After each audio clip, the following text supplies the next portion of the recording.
وسهلا ومرحبا بكم إلى قناة معلم حذار.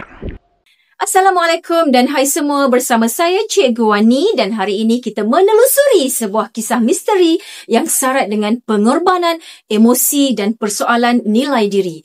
Buku ini berjudul Bayang Sofia, karya penulis hebat Temeh Abdullah. Kisah ini membawa kita mengenali Sofia, seorang wanita berdikari dan bijak. Dia bekerja keras di sebuah syarikat bernama Rise, berharap kejayaan akan mengubah kehidupannya menjadi lebih baik seperti orang lain. Namun, hidup Sofia mula berubah apabila muncul seorang lelaki dari masa lalunya yang bernama Danny, seorang atlet tinju terkenal. Pertemuan itu membuka semula luka yang cuba dipadamkan oleh Sofia. Dia diingatkan kepada satu janji lama, janji dengan sebuah organisasi misteri yang pernah membantunya untuk mencapai kejayaan.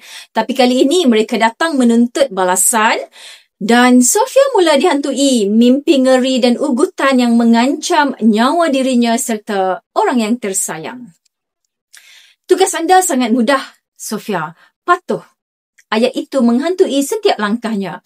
Dalam dunia yang semakin gelap, Sofia berdepan dengan dua pilihan. Menurut arahan mereka untuk melindungi yang dia sayang atau melawan dengan risiko kehilangan segala-galanya termasuk nyawanya sendiri. Temeh Abdullah menulis kisah ini dengan gaya sinematik. Setiap bab terasa seperti sebuah filem.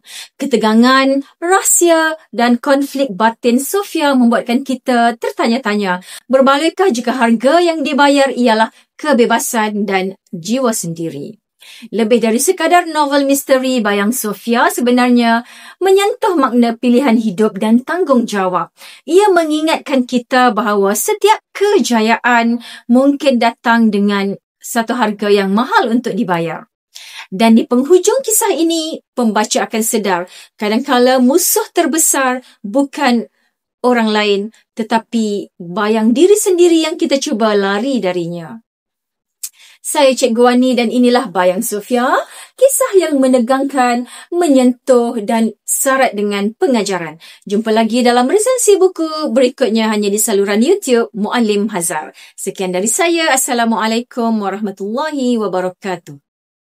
Muallim Hazar, inspirasi kita semua.